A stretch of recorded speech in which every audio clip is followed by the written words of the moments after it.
a certain way that we can present criticism in a more constructive way, in a more positive way. But we joined because, you know, we obviously don't think we're awesome at everything. And that's no problem. Nobody's perfect. And we know that we're awesome at a lot of things, but there might be some things that we feel we can be even more awesome. So this is why evaluations are very important, just as important as getting up there, serving in an officer role, and also giving a prepared speech. That's why half of the meeting is prepared speeches and the other half is evaluation. So Toastmasters evaluation is to motivate and to build. So it is just as important to receive the feedback as well as it is to deliver it, because it maximizes our development. And learning to give and receive feedback is one of Pathway's first education projects. I'm sure most of you, especially our newer Toastmasters, are involved in the Pathways program. And that was actually part of level 1. So the first part, we want to talk about receiving feedback gracefully. All right, we want to be an active listener. We don't want to take it personally. We want to assume the best of intentions and remember it's their perception. All right, so what can someone tell me, what does it exactly mean to be an active listener? What does that exactly mean, especially if you are receiving feedback? What does that mean to you? Anybody want to jump in?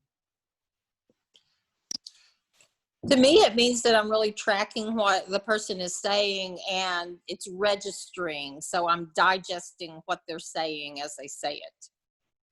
Yes, thanks, Janice. And Janice makes a great point that it's about demonstrating to the listener or demonstrating to the speaker that you're actually listening.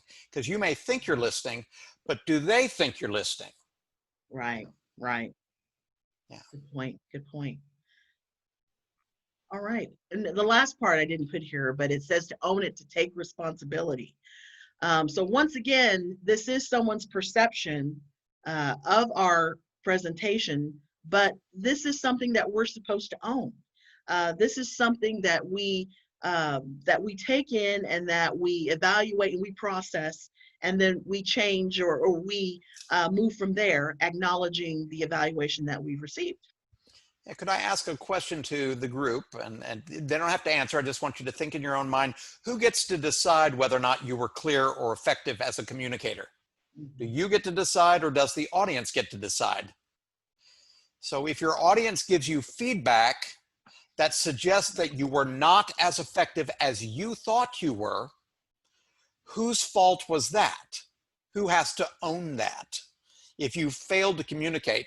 So one of my most important things I ever do when I'm communicating to someone else, and I realize there's been a miscommunication, and I just had this happen yesterday when I put somebody's name up as a speaker on Easy Speak as a potential speaker, and they thought I had committed them. And they said, I would like to have been asked first before you committed me to speaking. And I realized I had miscommunicated to that person because that was not my intent. So my first thought is, I'm going to make you wrong and tell you, you are wrong. I did not sign you up. I just put you in there as a potential speaker. But instead, I realized that's how they took my communication. So who was at fault for miscommunicating? So what I first did is, if it's my fault, is always apologize for the miscommunication before you try to clarify that they took it the wrong way. So I say, I'm sorry, I was not as clear as I thought. I actually signed you up as a prospective speaker, but it is not, you're not committed until you've actually spoken to me and committed to me. And then it'll be checked off, and that's when you're committed. And then he said, oh, I took it the wrong way. I'm sorry. So great. I just wanted to, so receiving feedback is so important. Yeah. Mm-hmm. Right. And also just, I forget what the quote is about that, but perception is probably more than actually what maybe your message is. It is how it's being perceived by others. And so that has a lot more weight to it than maybe how you feel. Maybe you felt you had this kind of delivery, but it may not be coming across to others the same way. And that's very important for us to realize. My way of putting it Oh, I was just going to suggest Go ahead. my way of saying it is that what you have to say is not as important as what they hear. Mhm. And those could be very different things. Yeah. Right, right. And so the other side of this is receiving feedback gracefully. You want to be respectful with your attention. You want to reflect on the feedback, and you want to clarify the points afterwards. So one of the things Janice was saying earlier was about active listening. It's very important to the evaluator that you are acknowledging their feedback and you are respecting their feedback. And how can you do that? You can go back and say, you know, you made a mention about the way I was moving around the room, and I just want to see if you can clarify that. Can you talk to me a little bit more about it? If you had anything that may have you may have not understood, maybe there's something that maybe you don't agree with, you can always meet with the evaluator after the meeting. In fact, it's very much encouraged, and get more of a perspective, because once again, the evaluator only has about 3.5 minutes to kind of give you their feedback. Right.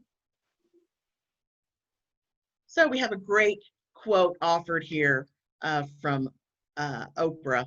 Failure is a great teacher, and if you are open to it, every mistake has a lesson to offer.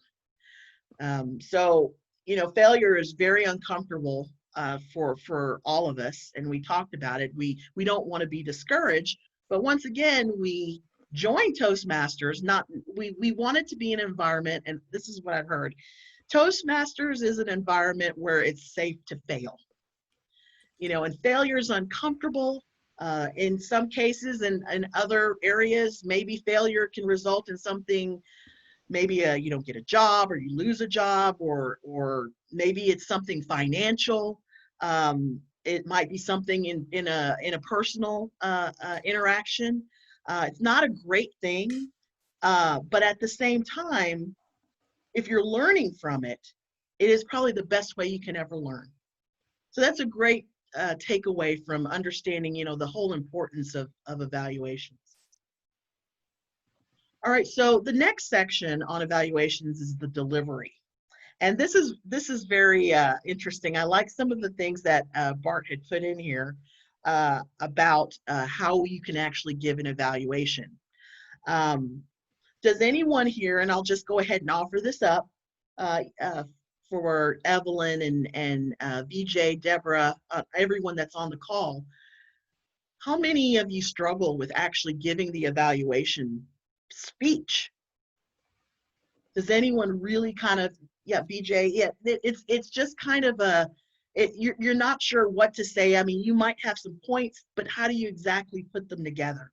So one of the things about evaluation delivery is you've got a tell and sell approach. All right, it is basically one-way communication, and it is and one of the important things about evaluations that I know in the clubs that I've been a part of that we've kind of let slip is that we don't necessarily get with our speaker before the speech, and that is doing yourself and the speaker a disservice, because we want to ask them, what things really should I be focused on? And the speaker might tell you, well, you know, I'm going to have notes, and I just want to know if it's going to be distracting. You know, I'm very nervous. Is it something that I can control, or is it something I need to work on? Because that's going to help you with the content of your evaluation. If you get an idea of what they want to work on, that is always a great idea. So you want to familiarize yourself with the project. What exactly are they working on? What is the goal they're trying to achieve in that particular project, that particular presentation? And then you want to illustrate it with specific examples. So first thing we want to do is personalize with the I language. Why is it important? And I'm asking this question because I remember when Bart gave this training sometime before, I questioned it. So does anyone have any idea why you want to use I language when you are giving an evaluation? Because it's your evaluation, not the audience evaluation. So it's more of a personal one-on-one with you and that speaker. So even though you're giving the presentation to the whole club, it's really an interaction between you and the speaker. That's a good point. That's a good point. Anyone else? I think it might also be so that they don't feel attacked. If you're just sharing what you're feeling and not saying you did this wrong, but I just saw this. So it kind of lessens that whole idea of the negative connotation, right, with feedback. Thanks, Denise, for that. When you're using I, and this also kind of dovetails with what VJ was saying, it's more personal. And you have more, it's more of a one-on-one, this is how I perceive things. So it's not something that says, you did this was wrong. It softens things in your message. This is another thing that I do question, and I wanted to also bring to the group's attention. And Bart, I know you know the answer to this. Maybe Janice, you might have an input on this. You're evaluating the speech, not the speaker. Now, I kind of question that, but I would like to know, what are your thoughts about that? Evaluating the speech and not the speaker. Well, I Any might thoughts? add, go ahead. No, I'm Well, I open might to add in there, certainly as somebody who has been to many speech contests, and in the contest, sometimes people judge you personally. Let's say you're a female talking about the men in your life, and a man might disagree with, well, that's a woman's point of view. It's like, no, it's about the speech. It's not about the fact that she's a woman speaking about that. Or for me as a gay male, if I come up and I'm talking about my partner and someone has issues with a person who is gay, that's, you're not evaluating those personal things. It's about the speech itself. So. point. Anyone else? So this was my interpretation of this, which is why I kind of look at it a little bit of a different way. In a way, I think you are evaluating the speaker. You are evaluating their style. You're evaluating their delivery. You might not be getting into, I don't like your hair like that. You know, you're not an image consultant. Although it may be something that might be appropriate because maybe they are dressed for a particular presentation and they're trying to give an impression. But you are actually evaluating the speaker, in my thought, in that perspective, although I totally agree with what Bart said. Because especially when you get to know somebody in a club for over time, you start to know that person and you start to know maybe what their habits are. And and there could be some issues within the speech or some things within the speech that you see that you want to evaluate. But it's always a good idea, you know, you want to talk to them about how maybe they've grown in their speaking abilities. And maybe what are those habits that they constantly go to. So that's kind of how I see it. I think we're just approaching it from different perspectives. Yeah, well, I had a comment, Peggy, because I had someone in one of my clubs who loved to use decorative language. They love to use words that you might use on the street, but you might not want to use that in front of your Toastmasters club. And so and sometimes they're evaluated negatively like that. And they say, well, look, that's just how I speak. And Yes. you might want to say, well, I know, but as a speaker, you might want to think about the number one job of a speaker is to encourage the audience to listen to them.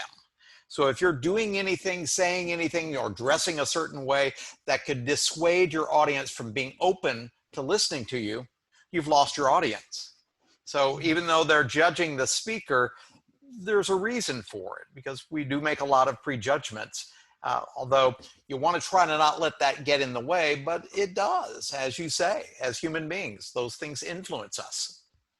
Well, and I think it's very important to consider your audience, because you want them to relate to you. You want, as an audience, to be able to relate to your speaker and understand a little bit about them. And if they're saying things that they know will alienate an audience, then that's not very helpful. Very true. Good point. Yeah. Yeah, you could even talk about controversial things in Toastmasters, but if you do, you have to talk about them in such a way where your audience would be open to how you're saying it. So you don't want to offend people on purpose. So if your intent is not to offend, you can't control whether or not they get offended. But if you think someone might get offended by something you say, do not say that way. That's Give your an job as a example. speaker. Give us an example of something where you would talk about something potentially controversial. Oh, well, you could talk about politics or religion and other things like that. And sometimes the way you might say it, let's say if, for instance, if I talk about the fact that I'm a Christian, and as a Christian, and then say, wait a moment, I might want to be careful because what about people who are not Christian? Or I bring up the whole thing in the Toastmasters meetings about the Pledge of Allegiance. If we're an international club, should we be saying the Pledge of Allegiance to the United States of America when some people in our club are not U.S. citizens and may not be wanting to become U.S. citizens? So now you could say, well, they just don't have to say the pledge, but that makes them perhaps a little uncomfortable in the room, maybe. So I wonder, is that really important for a Toastmasters meeting? And so these are things a speaker should think about before you present yourself. Right. Good point. Good point. And so we're offered a couple of ways that we could give our evaluation presentation. We can speak on what the key essential things we are supposed to focus on is the content of the speech, the delivery style of the speaker, and then the overall impact that that particular speech had on you as an evaluator, as an audience member. And then if you're also looking at a way that you can structure your evaluation speech, this is just genius on Bart's part, is the gift. So you phrase your speech as a gift that you are giving to the speaker. So G, you are talking about the things they did great. I, you're actually looking at maybe a couple of things that you think they could improve on. F, what was the favorite thing you liked about the speech? Was it some little story they told? Was it some anecdote? Was it something that you had never heard of before that you really learned? And then T, you actually want to give them an overall how you felt about it, the whole impact of the actual, I forget what it's called. The takeaway. The takeaway. Thank you very much. Yeah. So what was your overall impression of their speech? We've got a little bit more about this here. If I can. Yeah, and here. yeah, there you go. Yes. So Bart, can you add a little more? Well, you can even use the three parts of the content, the delivery style, and the impact, and you can see how it fits into here. Like, what of the content, how they used words or phrases that you loved, that was great, or maybe a favorite thing that they did. In terms of their delivery style, I have a delivery style that tends to be very high energy. And for some people, they love that. Others might say, I found that a little too overbearing for your speech, and I thought you might want to take it down a notch or two so they could use it for the I, where I could improve. So these are ways in which you can remember a way of organizing this speech of how to evaluate somebody. Yes, great tool. All right. So once again, G, what things were done well? I, an improvement, one or two areas. Now it's very important. Of course, we want to give very important feedback to our speakers, but this, once again, you only have 3.5 minutes to kind of get your point across. So you don't necessarily want to get into a number of things. One of the things early on Evelyn said is that you don't want to discourage.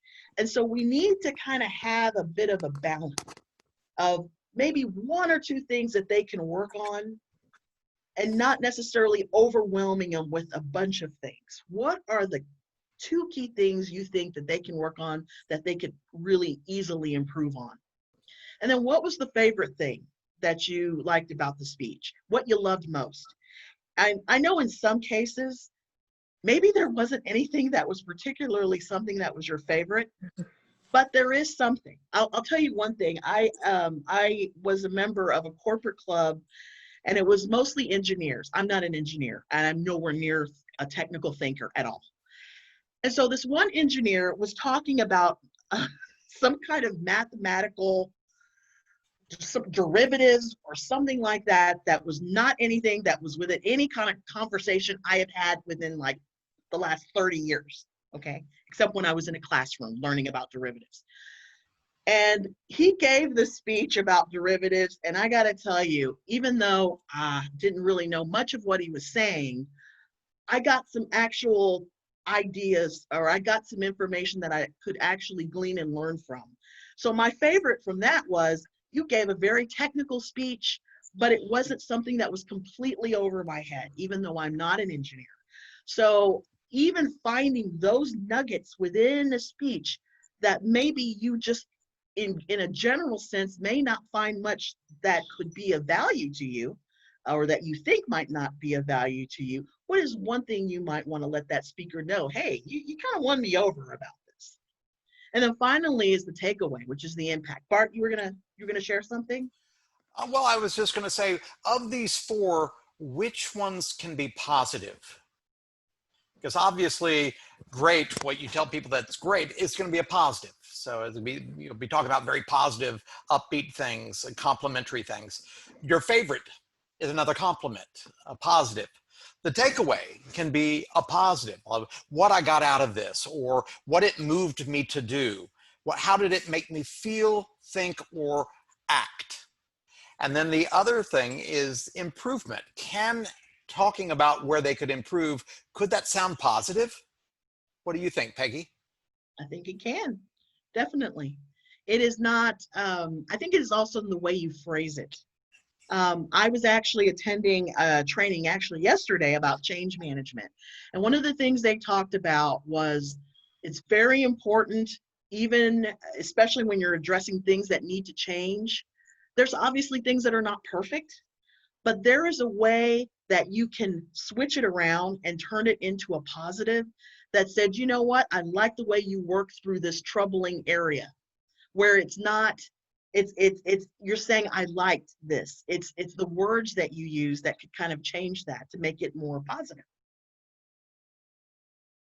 You make a perfect point that it's all about how you say it. And if you can make everything that you say in your evaluation a positive, including, well, one thing I thought you could do that might take this up a notch or so, or might improve this a little bit here is, and so it doesn't sound like I'm really being negative about it. I'm just suggesting that they might do something that could improve in that way. And so you can say this, any improvement, and still make it sound positive. Thank you. Could I ask people, we might try an experiment here, and you be willing to unmute, but think of these four different areas and about the seminar so far. You've been in here for a little over a half hour. What's one thing that has been presented tonight that you thought was great? What was something that you might recommend we might do to improve upon? Is there something here that so far was your favorite thing that has happened in this seminar? And then lastly, what's the big takeaway for you so far? What is something that you're getting out of this that you're going to take away with you that's helpful? So who would like to share one of these four? And you can pick any one. This is again, using I language, you're going to share, here's what I thought. Here's how it sounded to me. Here's what I think was my favorite part. Go for it, Evelyn. Great. So I feel like my favorite part so far is about improvements. You can turn your improvements into something positive versus making it sound like it's something negative. Enthusiasm, like how you were talking about, Bart, where, you know, maybe that subject that you were talking about maybe was lost in translation because you sounded so positive about it. And I really didn't know if I should, you know, feel feel sad or feel happy. And I think that's kind of something that, you know, some people work on. I feel like personally, most of the topics I talk about, it's something that I'm passionate about. So I probably always sound super enthusiastic. So with my pathways, I decided to talk about being an empty nester. So for most people, it may sound like I'm ready to have a party, but in the inside, I think I'm really freaking out. And you make a great point, Evelyn, is that you can say any of these and sound positive, just like some people can do the opposite. I actually listened to an evaluation last week from somebody who's more of an introvert, more of an analytical type. And he was pointing out all the positive things in the speech. He said, well, you did this great. And then you did this. And you did that. But the way he said it, it sounded like, yes, you did this, but. Now, he never said the but and went to the negative point, but you kept waiting for it to drop. When is he going to say something bad? And it's like, so the whole evaluation, most all of it was positive, but you just waited for that but that would destroy all the positive things. And so learning how to say it is probably the most important. You can make it sound positive, but you can also make it sound negative. Great. Thank you, Evelyn. Who else? Who would like to try one? You can just unmute yourself and choose one of these. I'll go.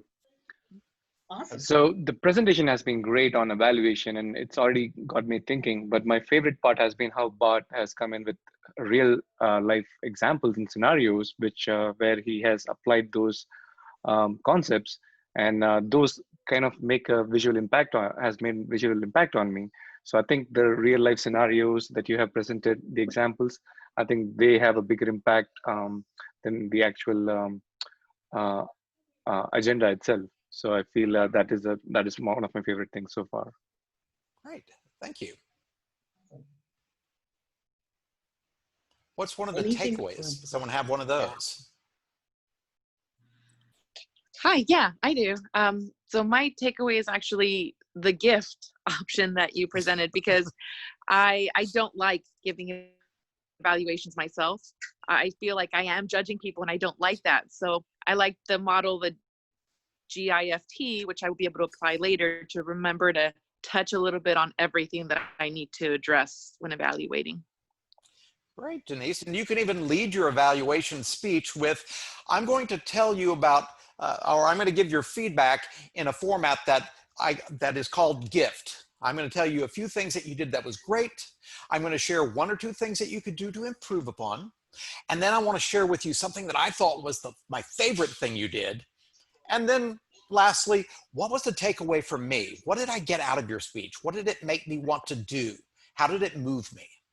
And then suddenly you've set it up as a great evaluation that's also organized. Mm-hmm. So, wonderful. Anybody else have one to share?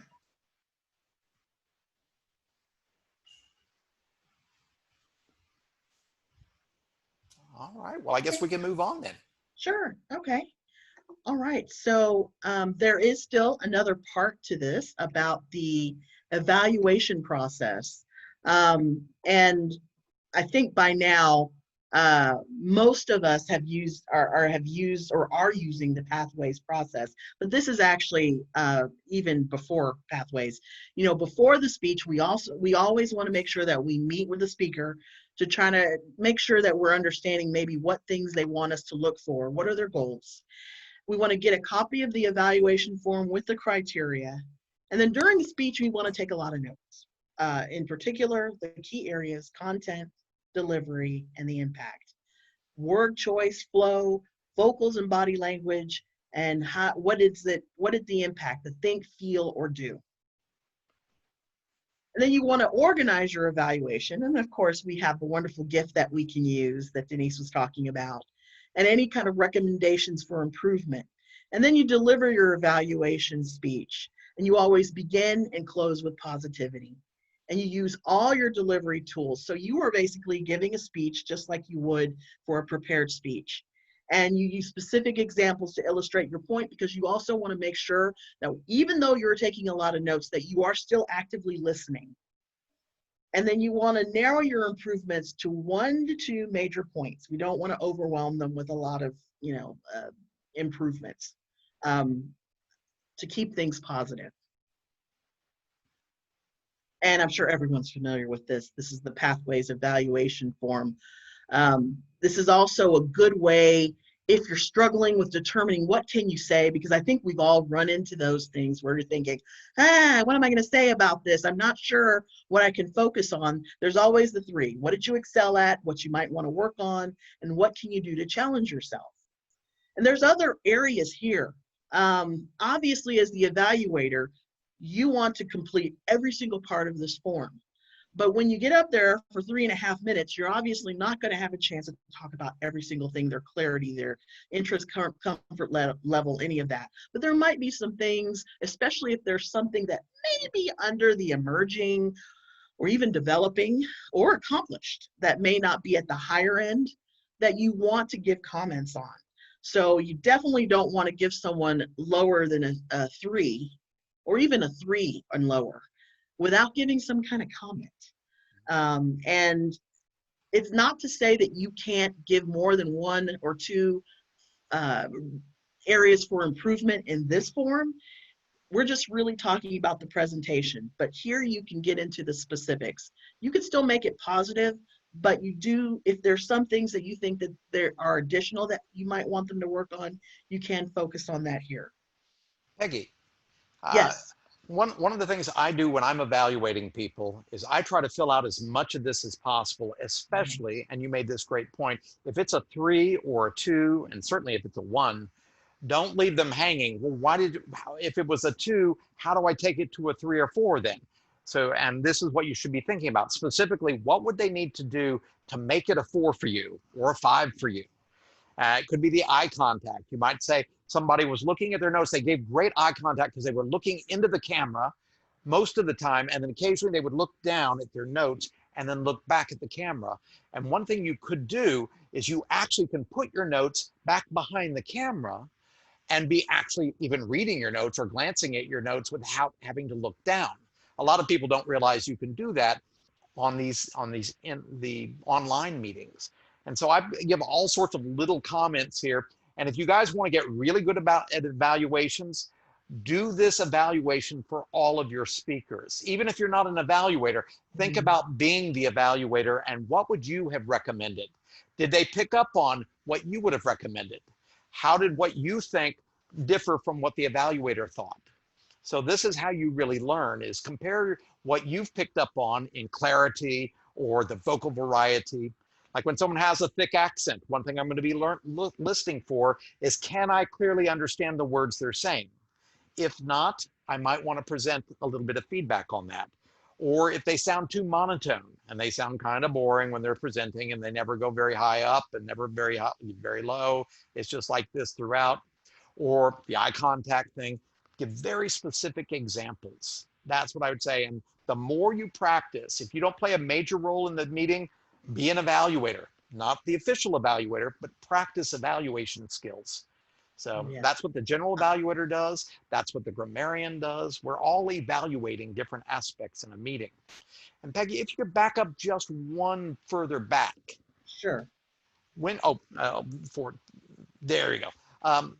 What's so important about these evaluation forms is this notes to the evaluator. If you're going to be evaluating a speaker, usually they're giving the speech for a specific purpose. And you want to know, what are they going for? And if you don't have a chance to speak to the speaker, at the very least, read these notes for you before you have to evaluate. What are you looking for in the speech? What are they going for? And be looking for these specific things. Most of what you're looking for on this page here is the same. So on the third page or the second page, this is the first page. And if you go to the second page, this page here is the same except for the last one. And the last one usually is about the purpose of the speech. Like this particular evaluation is an evaluation for someone who is applying feedback from their last speech. So it's their second evaluation and feedback speech, applying the feedback from the previous time. So you as the evaluator at the bottom here are going to be looking at how well did they apply feedback. So Peggy, if I was giving a speech, which was my second speech and evaluation and feedback, how do you know what feedback I got the first time and whether or not I'm applying it? How would you know? I would look at their previous evaluation. And what if they don't hand you their previous evaluation? What's the only other thing you could do if you're going to evaluate them on how well they applied that feedback? You can ask them. Exactly. And when's the best time to ask them this? Before the meeting. Yes, this is why you want to read. Before the meeting, but maybe a day, a couple of days, or a week before the meeting. So if you're evaluating people, get in touch with them long before you actually have to listen to the speech. Because wouldn't it be great to have already heard the speech before you have to listen to it in the meeting? Or you've read the speech like they sent it to you, so you already know what the speech is about.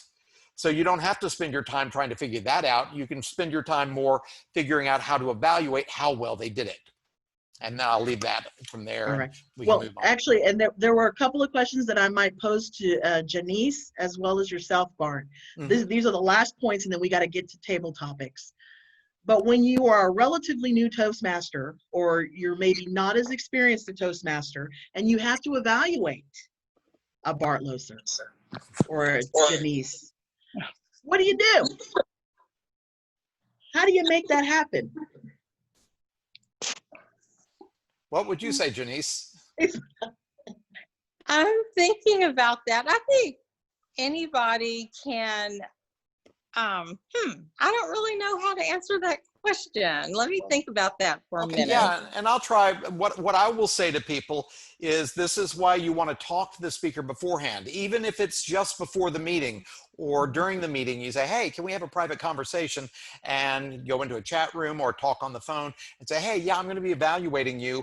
And I know you're a great speaker. What are you going for? Is there something that you're concerned about that you want me to be looking for?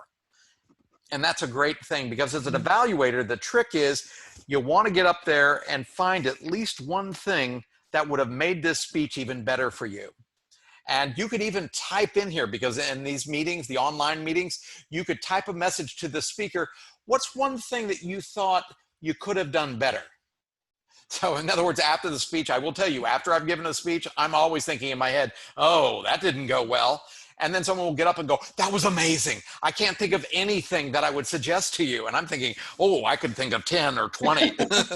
So, and I don't want you to have to be so experienced that you will know the 10 things I did terribly on. But you might even ask me, Bart, what was something that I'm having a hard time? What's something that you thought you could have done better on? And you could do that as a chat thing and then make that part of your evaluation. Well, I asked Bart what he thought he could have done better on, and he suggested this, and it got me to thinking, you know, he could have done that. So feel free to cheat a little bit and find out from the speaker, what did they think they need to improve on? Good point.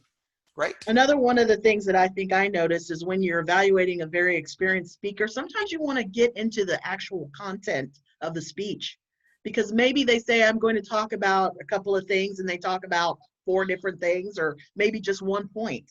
There might be some things actually in the content that you might want to give them feedback on, because actually writing the content of the speech and the writing of the speech is equally as important as the delivery.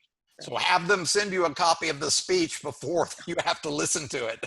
Yes. Yeah. Force them to write it down. Force them. They should. Yeah. And I'm terrible Janice? at that, I will tell you. Janice, did you have any? Well, I would say that I don't think you have to be an experienced speaker to evaluate an experienced speaker, because it's still all about how that speaker connected with you in the audience, and was there clarity? Were the points made that were intended to be made? And just was it effective? Was it effective for you as an audience member? Good point. Excellent. Yeah, Janice, even if you're watching the speaker and they did something and you're thinking to yourself, I don't know why they did that, then they failed to communicate that to you. So you have every right to bring that up and say, when you did this, I wasn't exactly sure why you did that. And that's an area they could improve upon. And that's what iLanguage is about, is sharing how it came across to me. It didn't work for me. And so that's good feedback. Great. Thank you. Thank you guys very much for that. So now we're going to move on into our terrific table topics. Wonderful alliteration here. And unfortunately, I don't know if we might go a little bit past, maybe 5 minutes past 9:30. So I just want to give you guys a heads up. I hope you're okay with that. We just want to make sure we get through all of the content. So to me, I'm also wondering if table topics is actually the most important part of the club meetings, because of course, everything about Toastmasters that you might know about when you're first joining is you've got to do a prepared speech. You give so many speeches, you go to so many levels. But the table topics doesn't get as much preparation for people. And so we're going to talk about the purpose and the benefits of impromptu speaking, terrific table topics tips, how to impress with impromptu and virtual table topics. So purpose and benefits. I think so many of us could talk about what's the most important thing about table topics. I would almost say, as I said before, table topics to me is more important than the prepared speech. And I think Bart shared this before. There might be half of us where, you know, prepared speeches are our thing, but table topics are the bane of our existence. I'm that person.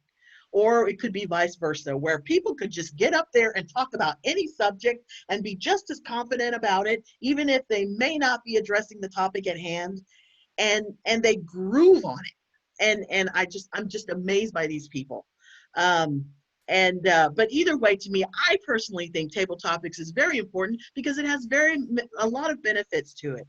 It is a very great way to strengthen our critical thinking skills. I like this. We appear to be smart, witty, and charming.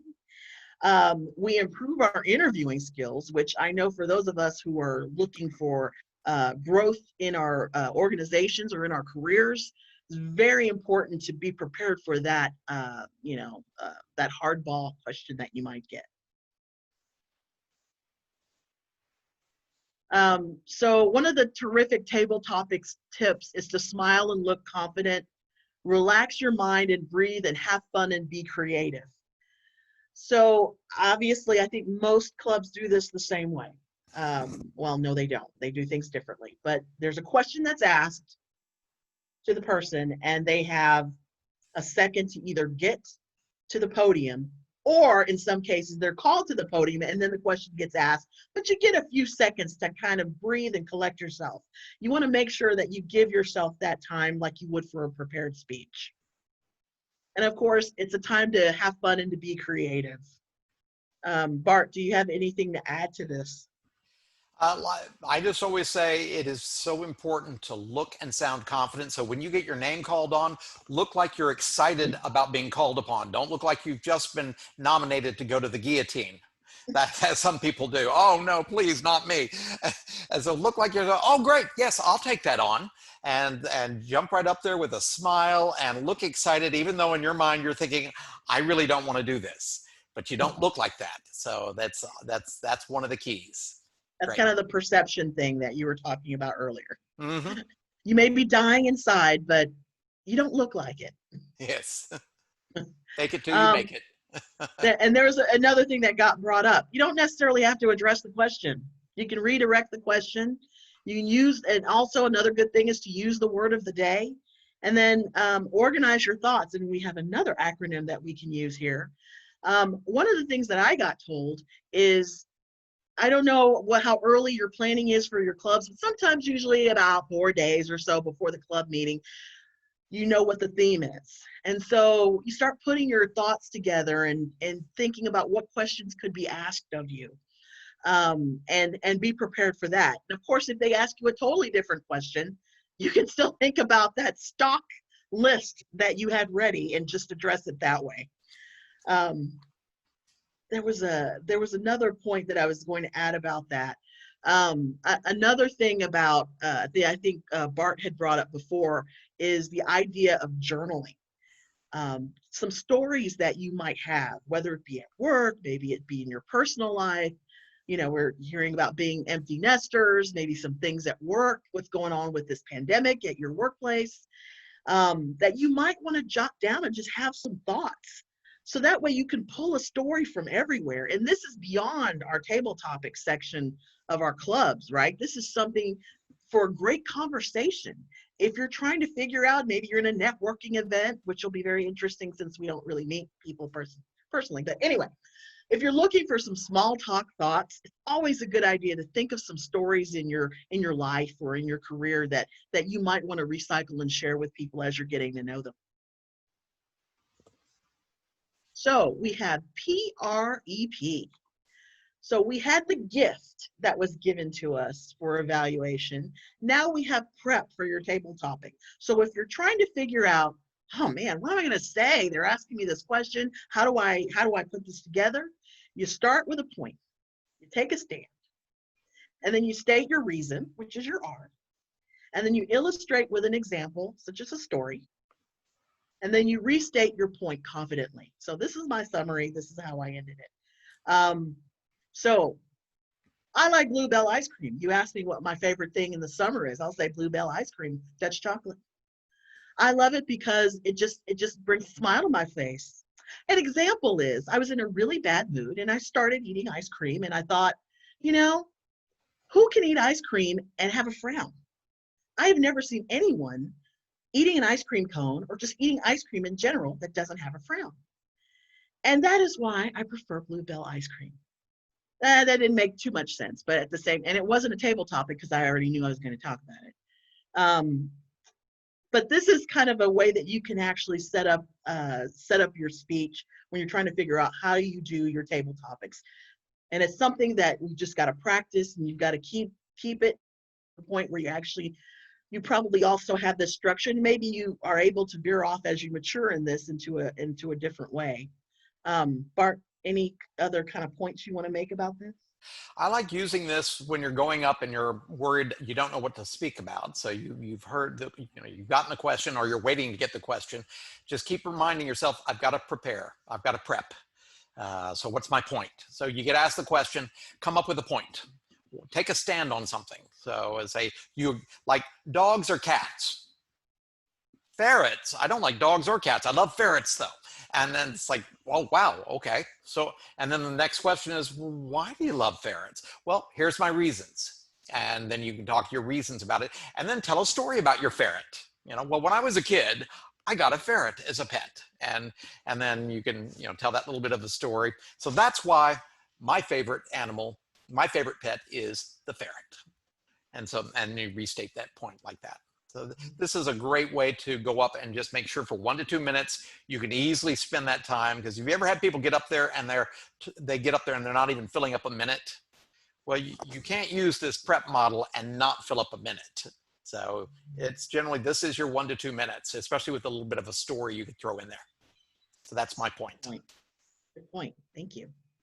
Does anyone have any questions about this before we move on? We've got just a couple of more slides and then we'll be wrapping up. Any questions from anyone? You can unmute yourself or go to the chat. I don't have any questions, but I really enjoy table topics. Oh. Because I feel like it helps me think quick on my feet. And I think as far as like with the work that we do, I'm in a corporate club too, but we all do different things, but I feel like it helps you think quick on your feet because a lot of the members, they are in our call center. So you always have to be prepared to answer a question. So they're calling about this, but then they may ask you something else that's outside of scope. So I feel like it's always important for me to think quick on my feet. And I always encourage everyone. So this is an opportunity for you to get up and speak about something. But I think one of the things that I would really like to learn is how to redirect or take it back to the audience so that they can participate. Because sometimes when we're doing our table topics, it seems like only the core people like to engage in the table topics. And I really am trying to find other ways to engage everyone to want to participate. So, and Bart, I'm sure you have some comments to that. I know one of the things, I guess it depends on the club. One of the things that we focus on is generally the people who are chosen for table topics are the ones that don't have roles in the meeting. So if they're just participating as an audience member, they're generally the first one to get drafted. And then there's also the voluntold method, which is, all right, unless you are a guest and new to Toastmasters, we don't want to scare them away, but I know we've done that where we just voluntold and said, okay, thanks for answering this question. Come on up. Well, another thing, Peggy, is that table topics are not meant to be very, very difficult. So if you've ever listened to a table topics contest, they always ask the most bland questions. It's like you can almost be certain that someone's going to ask a table topic probably about COVID because it's on people's minds. But it's things that people are also thinking about. So you could actually, sometimes they follow the theme of the meeting. So you could think, well, based on the theme, and this is what Evelyn was suggesting, was what if you get a question, you don't know how to talk about it, but the theme of the meeting had made you think of something else. And I said, well, you know, that's a very good question. And actually, there's been a lot of great questions. And the one that was asked the first time got me to thinking. And I thought I want to address that question because I really wanted to. And so you can go and address something that's not the question you got. You can talk about the theme of the meeting. You can talk about anything you want to talk about. So it's okay. But if you really want to challenge yourself, try to answer the question. But if you're the table topics master, the two things you want to do is choose the people who do not have a major role. Don't just choose the people who always take it on. And do not ask people if they want to do who wants to do a table topic. That's not what table topics are about. It's not about the people who are willing to raise their hands. It's about anyone could be called and ask that question, just like your boss might turn to you and say, hey, how's things going with your project? It's like, I hadn't planned on talking to my boss, and he just asked me a question. Should I answer that question? Yes. Should I sound confident? So, but the questions you should ask also should be easy questions. Don't ask really hard questions, especially to the people who you know are uncomfortable with table topics. Like a guest, if they're willing to take a table topic, don't give them a hard question. Make it something that's really easy. That's what I'll say. Good point. Thank you very much. Hmm? Thanks for bringing that up, Evelyn. Yes. You're welcome. So we want to impress with impromptu. Got some more alliteration here. We want to listen and confirm to make sure we understand the question. Sometimes that takes up a lot of the time too. If you get up there and you say, no, I believe what you're asking me is, like your favorite pet. And so that kind of helps you both, get used to being up there and being asked the question to make sure you understand the question, but also gives you time to kind of calm down and maybe think about what you're going to say. And of course, breathe, and we want to make sure we pause, breathe, and collect our thoughts. And we want to use all of our delivery tools. So this is just like a speech. We want to focus on delivery impact, however it applies to us. This is very much a speech. It's just not prepared. And then at the end, we want to be concise and we want to reiterate our point. So this is the P at the end of prep. We want to actually kind of rephrase everything we've said before. Virtual table topics. So now we're in a different environment now, right? We've got these virtual meetings, and we're now offering up opportunities to do table topics virtually. In a way, in my opinion, and it may not be the case for the rest of you all,